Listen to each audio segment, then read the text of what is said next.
Okay, good morning, everyone, and thank you so much for coming out. And our IMF Family Association is consists of the IMF spouses and also IMF communities joining us today for these Ideas into Action, where we'll be discussing about entrepreneurship spirit in a different forms.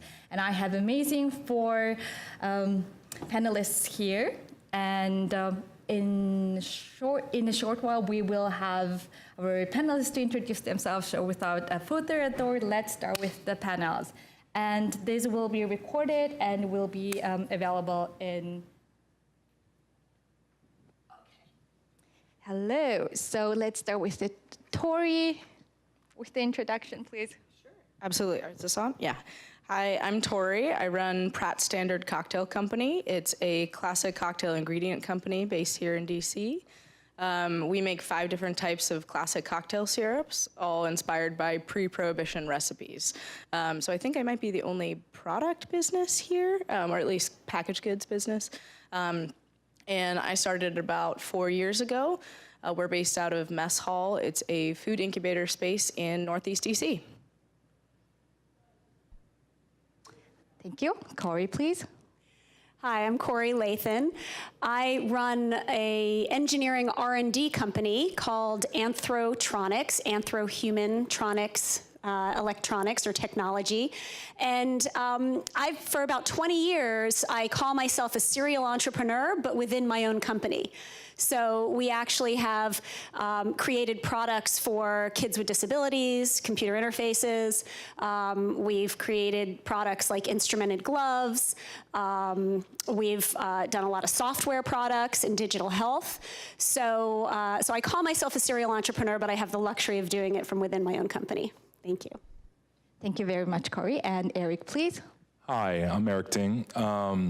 My product is a nonprofit. It's Toxin Alert, and we created it to prevent children's lead poisoning from water after the Flint, Michigan water crisis. By training, I'm a Harvard epidemiologist and faculty, and I was previously a whistleblower against drug industry when they sold unsafe drugs, and I've led online cancer campaigns. So I'm a public health scientist and public health advocate. Thank you very much. Kulsum, please. Hi, everybody. Is this on? Hi, my name is Kulsum Lakhani. I'm the founder and CEO of a company called Invest to Innovate, or I2I. I founded the company around 8 years ago, 7.5 years ago now, in order to support entrepreneurs in frontier markets. Really what we believe at I2I is that the next great innovators aren't going to be in Silicon Valley. They're in countries like Nigeria and Pakistan and Vietnam. We've been working in Pakistan since 2011. We started the country's first startup accelerator program that's now expanded, and we've graduated a lot of companies. And as my bio up there says, we recently launched I2I Ventures, which is our early stage venture capital fund, now that we've been working with entrepreneurs for so long in this market and really understand what makes things tick. We've now launched an investment fund to also invest into companies. It's also Pakistan's first female-led fund, which shouldn't be like that exciting, but unfortunately in the world that we live in, where only 2% of capital goes towards women-led companies and very few funds are women-led. This is why I think it's definitely important, and excited to talk about that. Thank you so much. So I wanted to start with asking, why did you start exactly what you're doing at the moment? What was the story behind it? Sure. So I grew up around the food industry. My parents were caterers and then started a smoked seafood business together when I was little. So I always kind of loved food and beverage, but I didn't follow that. I went to Georgetown undergrad, studied international development stuff, went into international development, and worked with the Philippines to automate their court system. But I didn't feel particularly connected to that work. And so I was enjoying a gin and tonic one night with a local gin from Green Hat Gin, and I couldn't taste the gin anymore after I put the tonic water on top of it. So I turned the tonic water over, I looked at the ingredients, and it was loaded with high fructose corn syrup, synthetic additives, and I said, well, the gin and tonic came about a really long time ago, before these things existed. So how was it originally made? And I looked into the history and came up with a version of tonic syrup that I served in my own like home parties and things like that. And then eventually a bunch of friends said, you know, you should sell this. And I really didn't think I was going to be able to do something like that. And so I started talking to people in the industry, and we launched about 4 years ago. It was a very soft kind of launch. One of the incubator spaces in DC said, we have a pop-up shop, and you should come sell at the pop-up shop. And so I was like, okay, I guess I'll, you know, make some tonic syrup and try to sell it.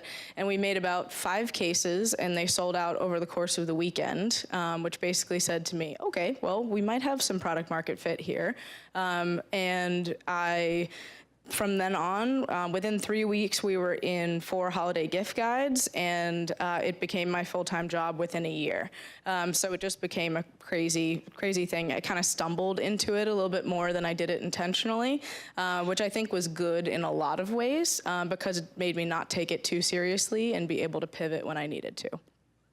Thank you. Corey? Yeah, I love hearing entrepreneur stories because they're always so different and you know, come from a place of passion and convergence of great events. My story's a little different, and it's a little bit ancient history now, but I'll tell you the very short version. I was a professor of biomedical engineering and aerospace engineering. I thought that's what I had been trained to do. I did my PhD at MIT and then came down to this area to be a professor, and I thought that was my life. And I found out I hated academia. I thought I just hated MIT, but I really hated academia, turns out. MIT is great. It's academia that sucks. Oh, sorry, this is being recorded. Anyway, so one of the things that I felt was really holding me back in academia is that I was seeing these market needs. I was working with kids with disabilities and recognizing that technology could really help these kids achieve their developmental goals. And they had very expensive, very, you know, unique niche products to help them either access a computer or to interact educationally. And this was mid-90s now, so consumer electronics hadn't even really hit consumer markets. You know, except for like Radio Shack. Radio Shack still existed. So I would go to Radio Shack and I would piece together you know, little electronics. I had a Lego board, and I would put light sensors in different spots on the Lego board so that a kid with cerebral palsy who didn't have fine motor control but had kind of more gross motor movement could move anywhere on the Lego board to control a computer mouse or click on a computer mouse.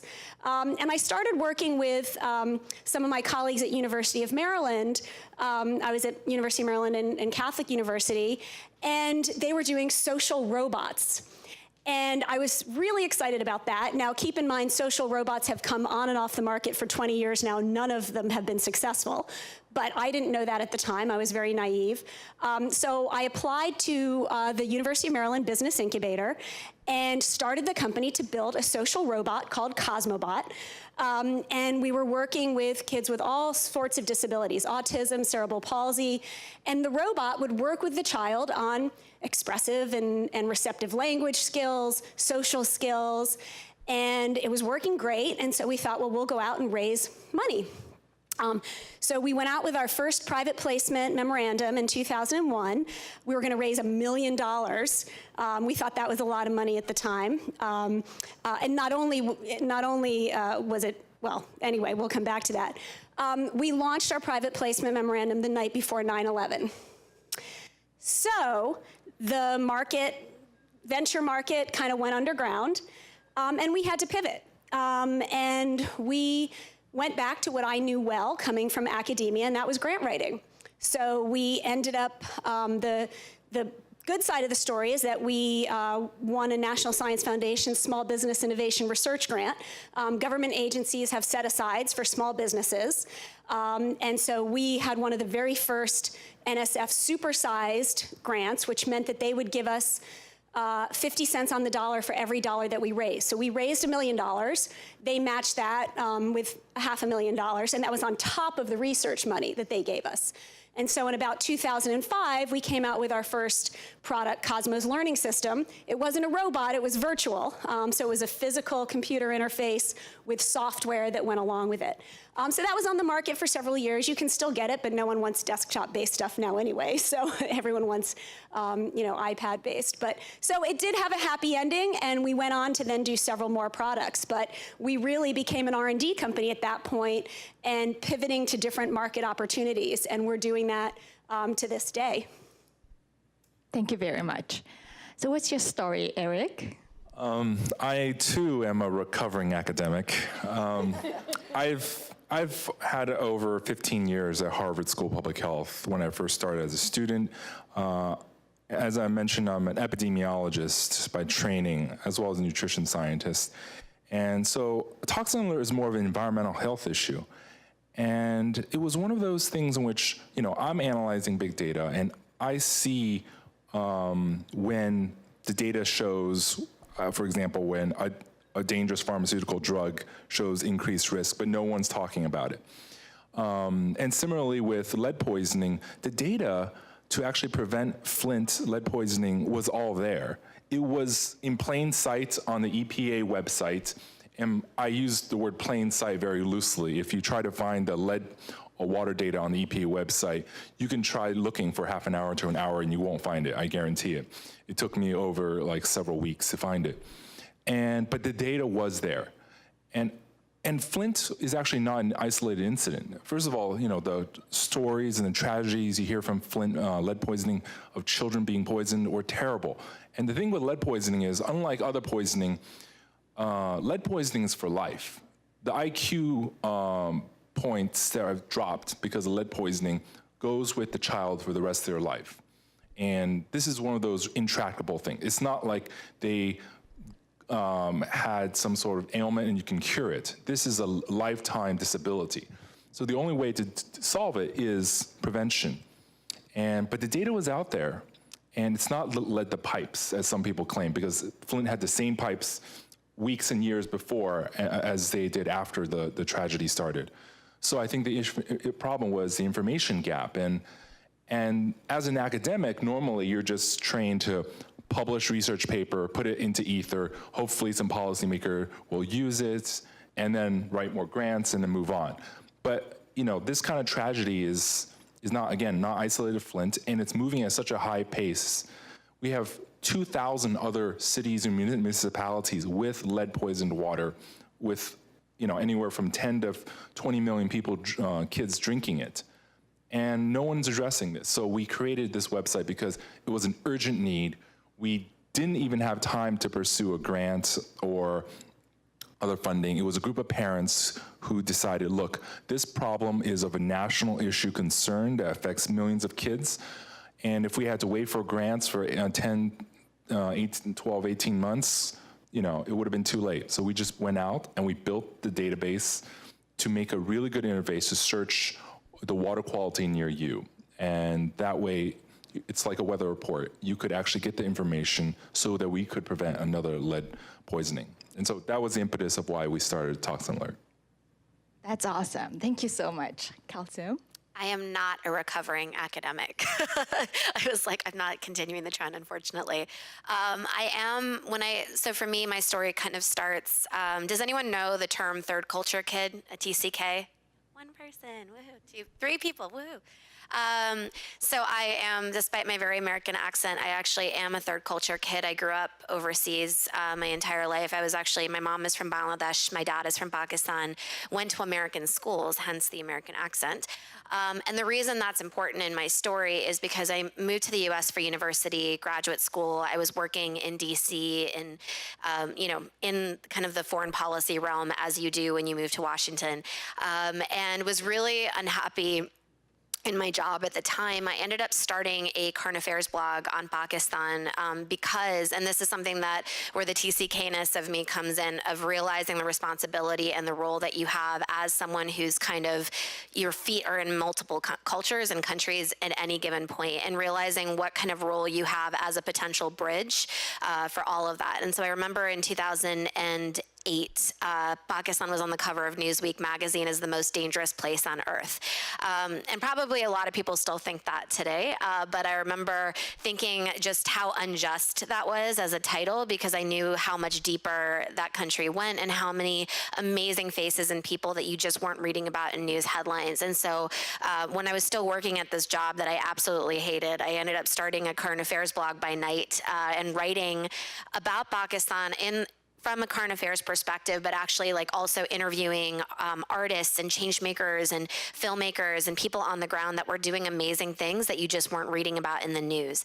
And as I was doing that, and I switched jobs by day, I moved into venture philanthropy, but as I was doing that, I started to meet all these amazing young people.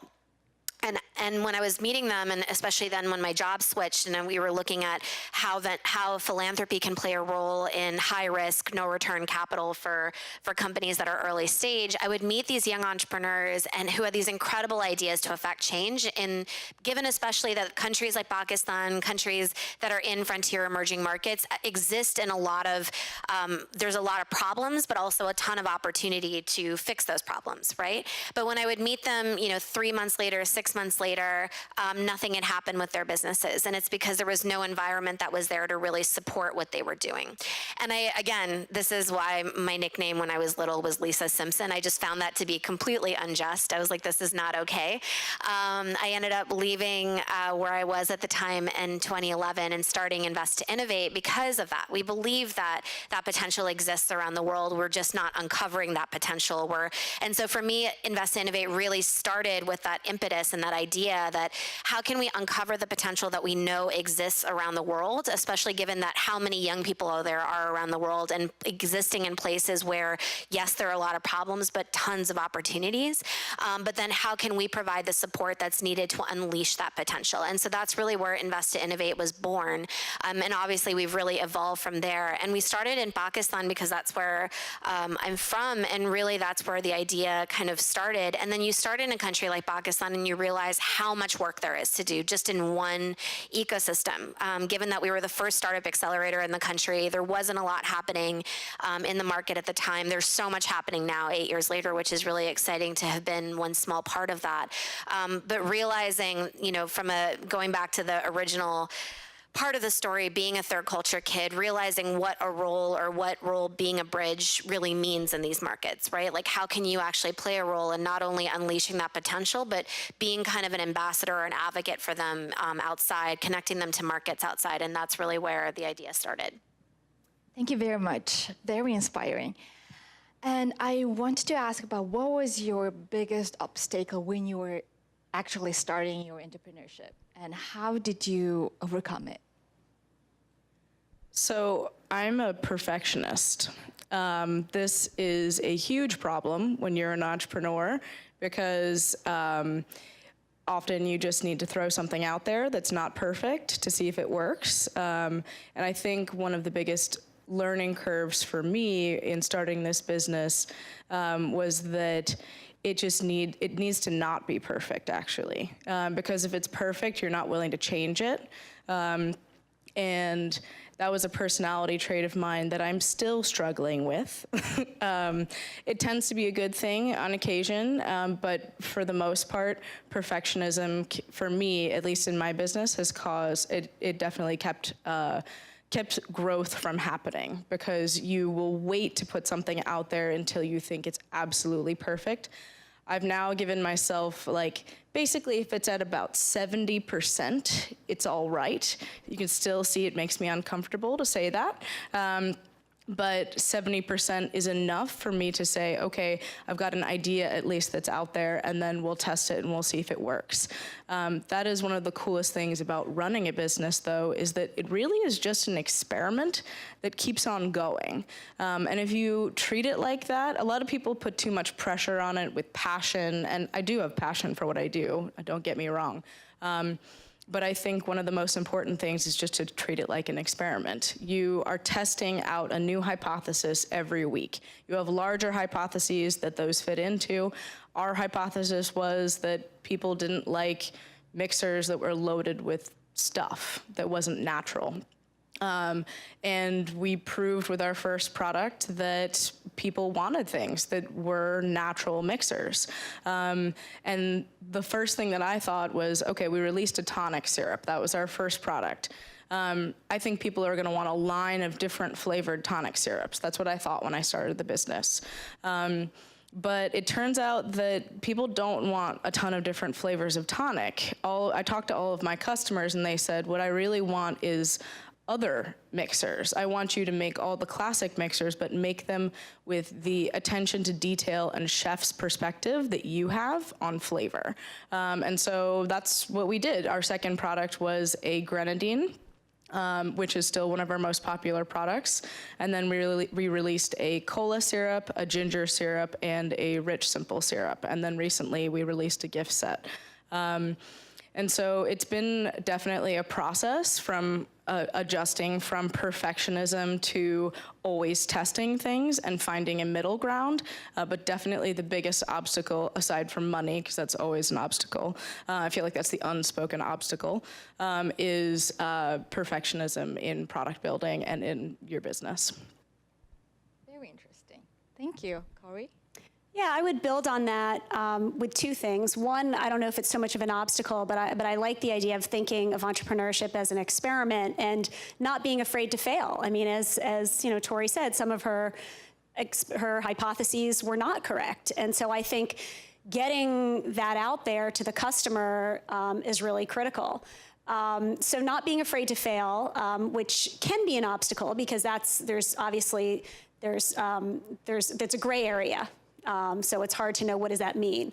And then, you know, and the other piece that goes along with that, which is more of the obstacle I was thinking of, is the focus. You know, having enough focus to actually get something out there. And for us, that's really hard as an R&D company because we're always doing, you know, 4 or 5 projects. Our resources are spread out. You know, we don't have one team working on this project and another team working on this project. And so if a product arises and we have an idea coming out of one of these projects, getting the focus to figure out how do we as an R&D company now try and bring this product to market. So, I mean, I don't know that it's unique, but because every company is unique, but for us, I think that focus, trying to figure out how do we go all in on those resources. And we're doing that right now in digital health. As a company, we've said, you know what, we're gonna go all in on digital health. That's a huge market. It's a current market. And so we've sacrificed our highly profitable part of the business, which is engineering R&D, because it was just not R&D, work for hire, engineering work for hire, because that was the highly profitable part of our business, but very distracting and time consuming. So we've let that go and we've let some people go because of that. And we now have a very small team. We're almost back to being a startup because we've decided to go all in and focus on our digital health product. Great. Eric? So Toxin Alert was, we had several challenges, but they were pros at one stage and cons at a later stage. The pro was that it would nucleate it into a project because of the public health concern, public health priority with lead poisoning in water. And so we had a lot of social capital from a lot of volunteers and engineers and scientists who pitched in together to build this site. And the site is still very much active. The issue obviously then is how to sustain it. So once upon a time, I was a terrible fundraiser.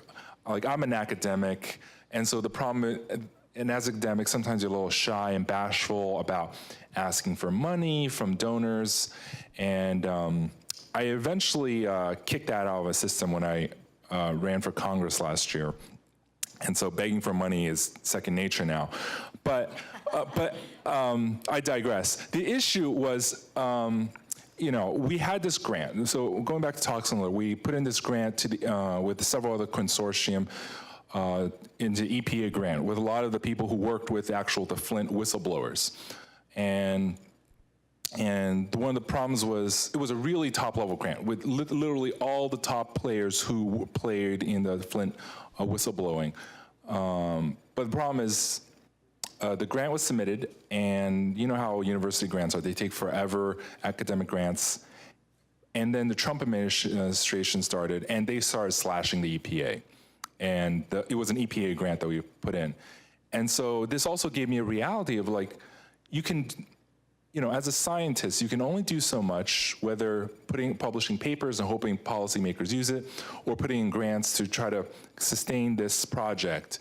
And political winds will change, and your project, even though it's such high public health priority, will get killed. And that's why I paused my Toxin Alert project, and we had to pause it for a variety of reasons. But the website is still active, and I realized, as a scientist, I needed to pivot into a role in which scientists can actually have the leadership and actually take the reins of the horse instead of always being at the last drippings of the federal budget. And, like poor Oliver say, please, sir, may I have more grant money? And so there was incredible amount of challenges early on, and the challenges are microscopic in terms of, grant funding and asking for money.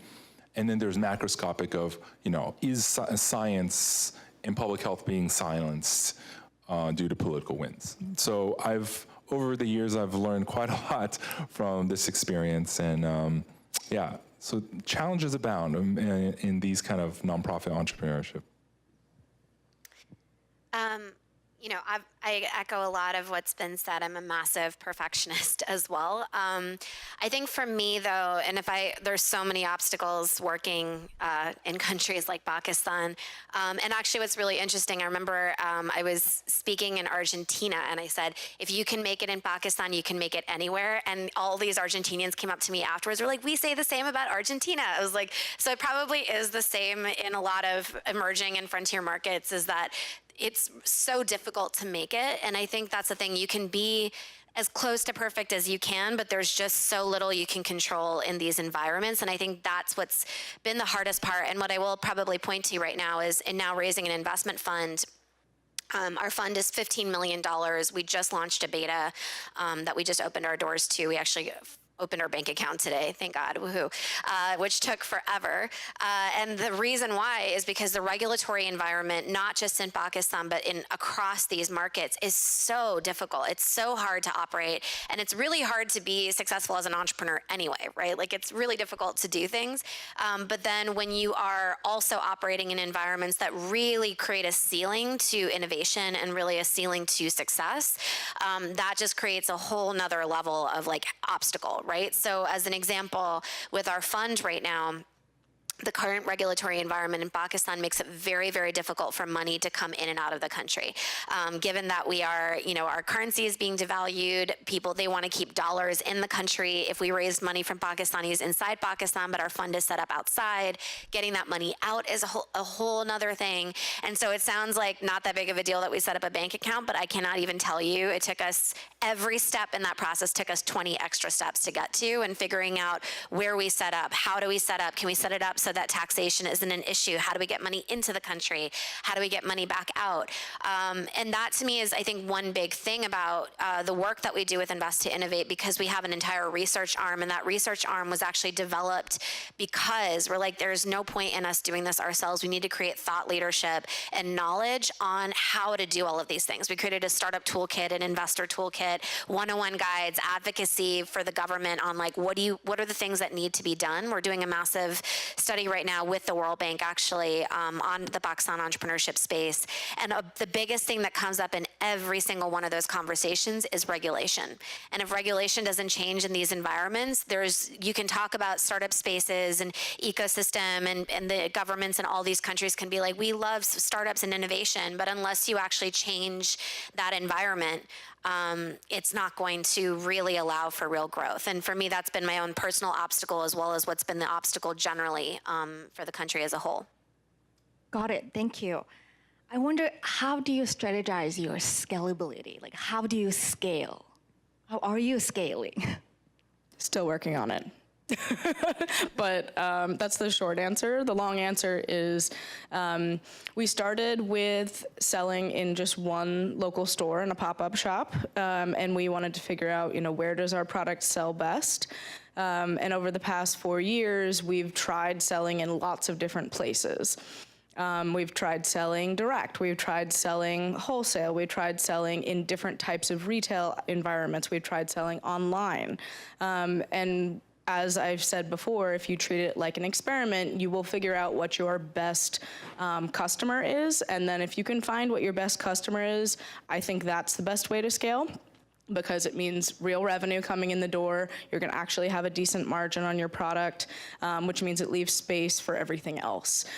So for us, that was figuring out that selling in distilleries is actually our perfect environment. Distilleries are the perfect environment to sell our syrups for a lot of reasons, but the biggest reason is people who go to distilleries buy liquor, usually clear liquor, because that's what distilleries are making nowadays, because it takes a long time for whiskey or other things like that to age.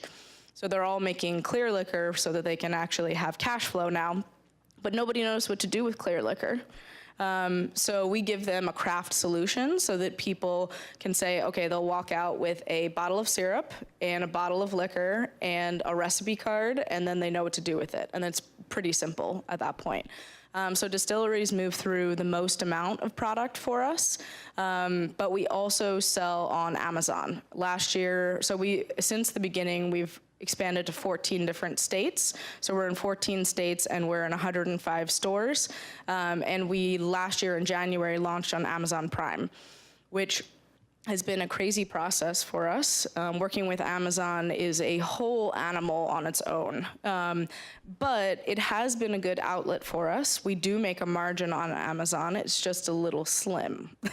So it's a really good marketing tool for us, but in the long run, expanding and scaling through Amazon, it's not really viable, and that's one thing we realized.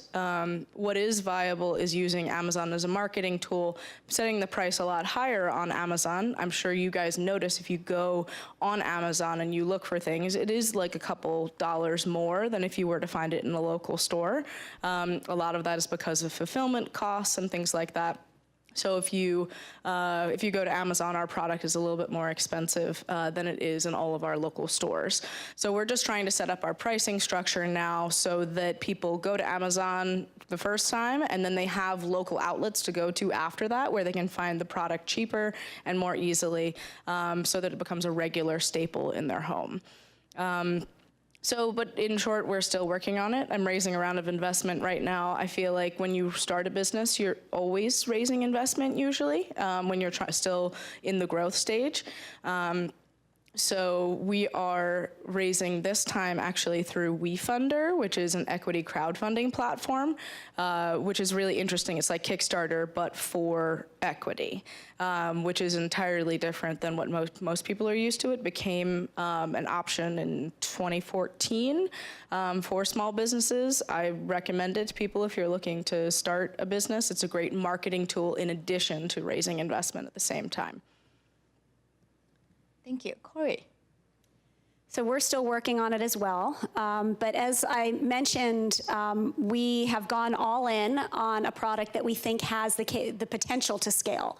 I think to this point in my sort of serial entrepreneurship, the products have been very niche, very focused on sort of R&D markets or sort of the maker space, or the DIY, design it yourself.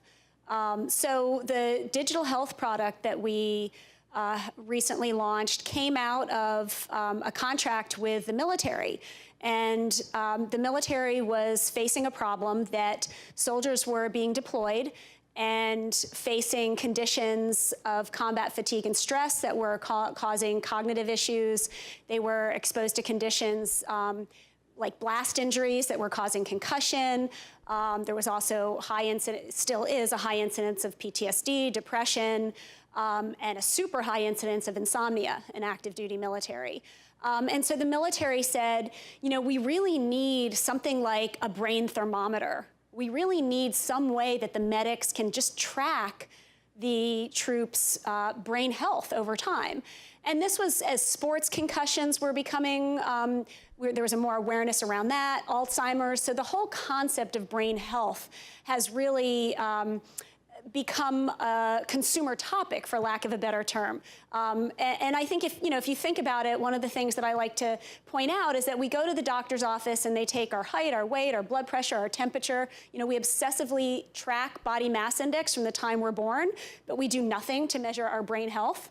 And then we wonder why we can't diagnose Alzheimer's until it's too late. So we need to quantify health. And so what we did is we worked with the military and the research community to develop a brain thermometer, which is literally a scientific based brain game that goes on any mobile device. And we worked with the FDA. We were one of the very first mobile medical apps to get cleared by the FDA in 2014, before they had a guidance document out and a digital health center and all of that. And we delivered to the military. And so the military has been our primary customer, but getting back to scale, how do we scale it commercially? So our current efforts, aside from moving the company into having that singular focus, is really a B2B strategy. Because we're not a solution, we're an outcomes measure. We're looking at an outcomes measure for treatment, or an outcomes measure for whatever environment you're exposed to, a new medication, an injury.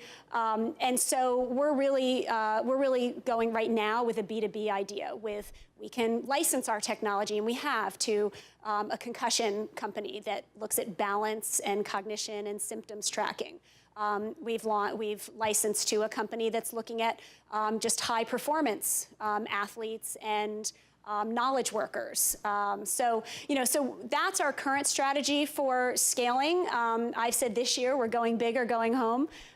We've been doing this company for 20 years, and we think this product it has the capability of scaling, and that's what we're working toward. Thank you. Good luck with that. Yep. Eric? So scaling in Toxin Alert, and what I would like to just maybe cover is scaling these kind of public health social movements. Because I've had a lot of experience. Years ago, I also founded a page on Facebook when it was just in its infancy. It was called Campaign for Cancer Prevention. And we were, for that one, I was just at the right place at the right time. And just when Facebook was growing around 2007, this page grew, and it went exponentially to 10,000, 100,000 within 2 weeks, 2 million within 6 months, and eventually we hit 6 million people on this Campaign for Cancer page. And so that taught me a lot of lessons about something with a public health priority when it comes to health of a public interest has enormous traction on public media and social media. And so, Toxin Alert, we try to play with that as well. It was, again, but the thing is with the news cycle, it comes and goes. While cancer is a perennial concern for everyone, water all of a sudden in those years were very high, but has since kind of dropped off on the public priority radar. Now people just want to make sure they keep their affordable health care and health insurance and other issues. But in terms of marketing for this, it's very funny because these public health campaigns, so later on I started another one called Breast Cancer Prevention, and it grew to, right now it's 5.5 million people on Facebook, and this one is still active. The other one, the platform, we transferred it off. But with 5.5 million people, the way we actually grew it is just posting a pink ribbon day after day after day. And just the posting of the pink ribbon itself caused the page to grow to 5.5 million. And it was one of those things where you couldn't even predict early on, but it has this traction. And in terms of online fundraising for a lot of initiatives, one of the things we're going into is just like how political campaigns and Obama first fundraised some digital email fundraising. Now this digital fundraising has become a full art form in which you can actually fundraise from small dollar grassroots fundraising from public health and liberal activists. And there's email programs that you could launch. And it's gotten quite sophisticated. And there's different ways to swap email lists of certain activists, and there's donor profiles on all of them. So I think in terms of scaling, especially for these public-facing public health priorities projects, I think it's much more scalable now than it used to be because of digital, whether it's social media or email fundraising. And of course, these priorities do follow the media wave and attention to some degree, but it's gotten a lot sophisticated that you could use A/B testing to find which is the perfect messaging for a certain initiative. So I would say, if everyone's heard of what BHAG is, my big, hairy, audacious goal has been, I want to see success stories come out of frontier growth markets. And if I work backwards from that, when I started I really was we started an accelerator program when no one was really talking about it. We now have 3 verticals in our work: incubate, invest, insight, and that all kind of grew very organically at the time. So we started an accelerator program, then we realized there was all these other programs that were starting that needed our help. So we started to license our content to support other programs in the country as well as in other geographies. Then we started doing research because people were like, we don't understand what's happening in this market. How do we invest? How do we enter? We started to do that. And now obviously launching this fund. And when I was in November, I was in Singapore with the Australian government's program, DFAT's program called Frontier Incubators. And that was actually supporting 19 incubators and accelerators across Asia Pacific. And one thing that really was like a big light bulb moment for me was I was one of the 9 partners, but I was one of the only partners that was actually from one of the countries that was part of the Asia Pacific region.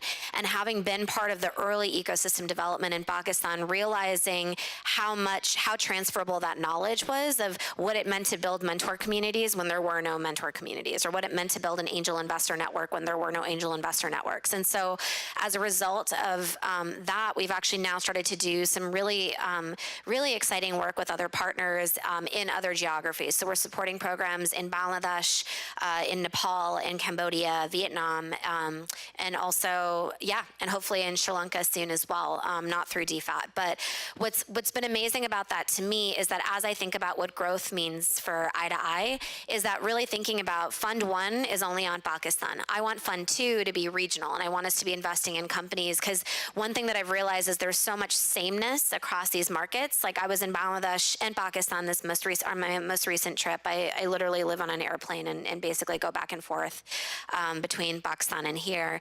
But when I was just in Bangladesh and Pakistan, I saw the exact same company that existed in Bangladesh that I saw that we're looking at investing in Pakistan. And the most interesting thing to me was that the challenges that they're facing are the exact same. The markets are somewhat similar. And I realized, I was like, there could be a really interesting role from a bridge perspective if we start to grow legitimacy likewise, starting to grow regionally and supporting programs, getting our feet wet in these markets. Eventually, Fund 2 could really start to invest in different countries across the region, but really looking at companies that are similar, right? Like how can we really think regionally in a way that's really mindful of the fact that we might see a company that's really similar in one country, and how can they learn from a country that's really a company that's really similar in another country, particularly in South Asia, because it's a region that's very similar and we don't talk to each other.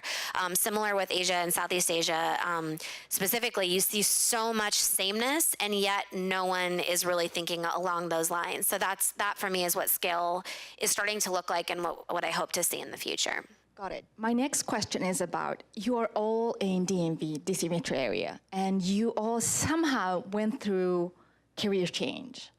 And I want to ask, on behalf of all these aspiring entrepreneurs or who want to be entrepreneur and then just go in that gray zone, trying to find if they want to do it, if they have a confidence in themselves to do it, and where would you advise them to seek support and help? What was your kind of most advisable accelerator or mentorship or anything that is very valuable support for aspiring entrepreneurs in DC metro area? We have 15 minutes. So I always tell people who are about to start a business that it's going to feel like having 1.5 feet stepping off of a cliff at all times, and that doesn't stop. So you need a lot more support than you think you need, and that means you need people around you, especially your family needs to be supportive of you. You need your spouse to understand how crazy selfish you're gonna have to be for the next little bit. You have to find people and put people around you who are going to be supportive of what you're doing, because building a business takes a village. It does not take a single person, and yet it's still going to feel very lonely. It's something that you feel like you're doing on your own, but you're not. So there are a lot of resources in the DC area to help out with that. But one of the best things to do is just tell all your friends and family about what you're doing. And make sure that you seek out people who are going to be insanely supportive of you. When I left international development, I told a lot of my friends, and I got 2 different responses. I had one group of people who were super confused.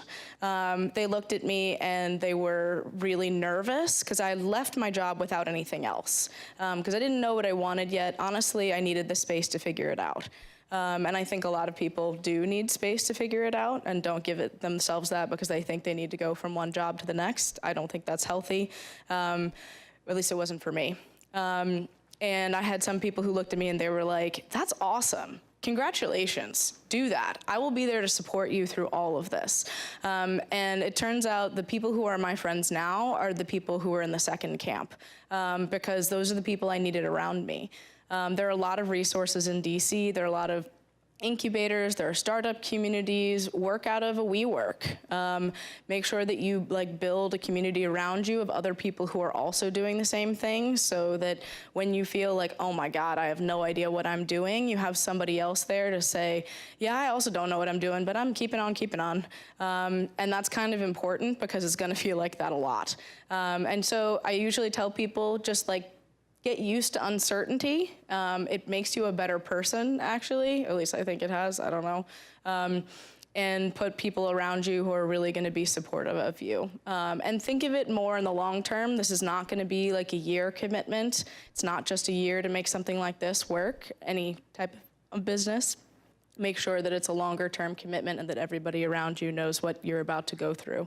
And that you reach out to them, especially when you're feeling lonely or you feel like stuff isn't working. This is working, but. Thank you.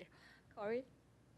Yeah, I think that was a great summary of advice. I mean, I guess the only thing I'd add from my story is that, you know, I had the push and the pull. I saw the market need. I wasn't super happy in my current job, but I think if I hadn't seen or heard about the business incubator, I wouldn't have moved on it. I probably would have suffered for a little bit longer. It probably would have, you know, I wouldn't have reached my tipping point. But when I saw that there was infrastructure, for me, that was the tipping point. I'm like, oh, okay, I don't need to go find a building and find resources and, you know, so the fact that there was infrastructure there, that was a huge piece. And also the fact that I actually could bring my funding with me. My first year in my business, I actually took a leave of absence from academia. I didn't quit quite yet. And I was able to take my funding with me because the funders loved it because it was tech transfer. It was moving from academia to business. So those 2 things were really my tipping point. And I think everyone has, given their, you know, their unique circumstances, will have their own tipping point. But I think part of it was recognizing, oh, infrastructure, that's what was holding me back. And so I was able to dive in. And then after my leave of absence, I realized I was having way too much fun to go back and didn't go back. So I can also share a tipping point of leaving academia. So I also work in nutrition at Harvard School of Public Health for all these years. I was a faculty, and a lot of the faculty who do the traditional research knows that they can advocate this as a healthy diet, that as what you should eat, but the general lay public in America just does not listen at all. and you can tell them until the cows come home, and literally, every single doctor didn't tell you should eat more fruits and vegetables. That's not how people actually behave. And so they realized, you could publish all you want on what is healthy, but it's never going to change. It's never going to translate. And I told them I want to leave academia because it wasn't working out, and they understood my frustration because, I'm an activist, I'm an advocate, I'm a change maker who I want to take the road less traveled, and they saw that I had the vision to do that, and so they gave me their blessing, and so having that support, it was really great.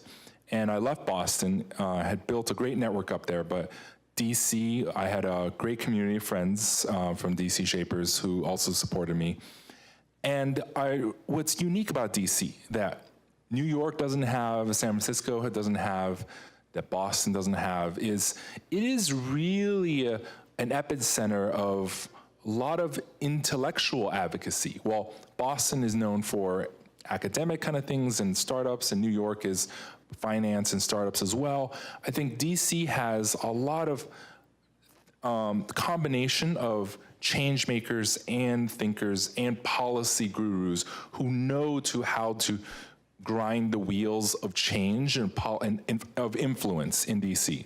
And obviously, in political world, DC is obviously the epicenter, but also in terms of like these nonprofit fundraising, advocacy and political fundraising, all these kind of advocacy groups, they're all epicentered in DC. So I think DC offers special talents and expertise and special firms and people willing to help you in these kind of translational advocacy, lobbying, and activism that other places do not necessarily have. And that's why I feel like DC is the best city in the world, in the country, for this type of advocacy. Thank you so much. Also? I think it would be just learning what it means to take care of yourself in this process. Kind of to take off what Tori was saying as well. I think that we often don't listen to ourselves. Like I think a lot of programs that are out there, a lot of things that you read is all about like hustle and like, just like doing the things for your business, but ultimately it's really you as the individual, like you are the vessel to which this work comes out of, right? And so if you're not taking care of yourself, then you can't do this work. You can't thrive in it, you can't survive in it. A good friend of mine actually recently said, healthy people build healthy organizations. And it really is that, right? It's like the work comes inside out, it's not outside in. And it's not like something that really just exists in the periphery of what we do. We are a part of what we do. And I think especially when you are a founder, that work, I mean, for me, it's like, it's taken a tremendous amount of like just will sometimes, and every day it's hard. Like you literally sometimes wake up and you're like, I don't know if I can do this anymore, and you take stock of yourself every day. So I think that it's really beyond just taking care of yourself, because I think self-care has become this buzzword as well. It's really about listening to yourself, and really, like, I've taken a lot of emotional intelligence, leadership courses, things like that, to constantly really tap into myself and what my needs are. And I think that's what's really important to think about, how you're building. If you are a courageous person, how do you build a courageous organization? How do you maintain that courage in what you're doing? How can you be healthy in order to create and maintain a healthy organization? So that would be what I would say, is take care of yourself first.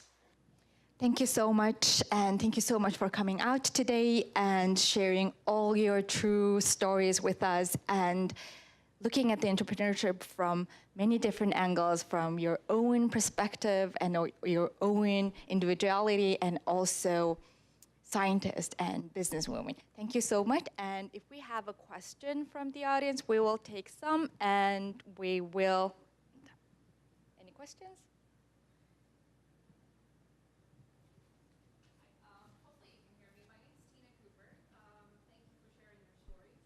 I'm curious if there is a skill that you had to develop within yourselves as you started your business, and if that was surprising to you, or was it? All the skills. I'll take this one. She asked if there's a skill that any of us have developed that maybe surprised ourselves. And the skill that I've developed that has surprised me is sales. I don't like selling things. It feels dirty. But when you really, really love what you do and the product of what you do, it becomes easier. So that's a skill that I've developed over time. I read some really, really not so great business books that made me feel like sales had to be what they said it was, and it really doesn't. I think that sales is about honesty. I also think negotiation is about honesty. That's a skill that I've developed a lot through this, is negotiation. A lot of people think you just have to stand up there and say, you have to kind of put yourself out to be something that you aren't in order to get what you want. I actually think it's completely the opposite. I think if you know what you want out of something and you're just clear about it, and then you have limitations for it, negotiation becomes a lot easier. But yeah, sales definitely for me is one of those weird things I never thought I was gonna be good at, but I'm actually decently okay at now. I concur. The shamelessness to ask for money. Yeah. Yes, Katie? What about identity? I think that's something that as we move around, a lot of spouses, we feel, and if you're starting a new business, it's kind of that shifting identity. Maybe you were an academic and now you're a business person. How did you handle that in your sense of who you were and what you were good at? Yeah, I can go first on that. I think that at the end of the day, it's like, sorry, the question was around identity and how do you kind of navigate all these different identities that you have. For me, like, and I wasn't an academic, but like, those were things that are what you did, right? I think who you are is ultimately like innate, and that stays the same. And so for me, identity-wise, I never saw these different masks that I wore as like anything that was counter to anything that I was building. Because at the end of the day, when I think about the values of Eye to Eye, those were stemming from who I was as a person, which was thinking about collaboration and community and integrity. Those are like the top three things that I believe in terms of the things that I hold most important to me as a human. And then building organizations and building companies and helping other startups build their businesses, that's really what we built. And so even from an investment fund perspective, which is really interesting for me because so many venture capital people, all men, told me that I couldn't do what I was gonna do because they were like, well, like you've never done this before and who are you to do this? And we just went through our first term sheet negotiation. We'll be announcing our first investment hopefully really soon. And I realized that who I was at my core was exactly the same in a negotiation. I was like actually as collaborative and I was really intuitive about it. I didn't believe in coming from top down. I really believe in power structures devolving and actually being more flat. And that was how I dealt with it. So even though I was putting on an investor hat, I wasn't changing who I was, and my identity didn't shift. If anything, I was actually trying to at least challenge what the norms were in environments where, you know, it's seemingly very different. And I think it's okay to wear different hats at the same time. Some people have this mantra, jack of all trades, master of none. I don't think so, especially some people who are, you know, kind of like a polymath, who are really good at many things. It's okay to wear different hats. And so you could have different identities depending on what room you're at. But as long as you convey that you're authentic, like you, because no one likes a faker in whatever field you are. It's like, oh, he or she is a faker, fake it till you make it kind of person, and no one likes that. But as long as someone understands you are really authentic about what you are talking about, you don't have to be the world expert on everything. But as your passion, as long as the passion is a real passion, and your mission is good, I think being authentic is what, you know, sells the best. And we were earlier saying it's really difficult to sell certain things or ask for money, but I think it is easier if what you're asking the money for or selling what your product is real and it's authentic and it represents your passion of why you believe this money would be important. And so I think this identity, I don't think it's a crisis. It's more of be more true to what your identity is, not be. And people don't like necessarily your fluidity and the fakiness. Can I add something to that? Sorry. So one final thing I want to say in identity is sometimes taking who you are and who you think you are in a certain identity into a totally different career is an awesome thing. And keeping it that way, because I came from international development, I really care about changing the way that people live and changing their lives for the better. I started a cocktail business. How do I do that with a cocktail business? Well, I pay a living wage to my employees. I always outstrip minimum wage. I make sure that I give them the right opportunities, and that doesn't really exist in the food world at all. And so it does give you a unique advantage if you sometimes take the things that you know from your other identities and apply them to this new identity. Perfect. We're going to wrap up the panel now, and Corey needs to leave now, but our 3 amazing panelists is going to stay with us over the coffee, and if you want to come and meet with them personally and have individual questions, welcome. Thank you so much, and see you. Thank you.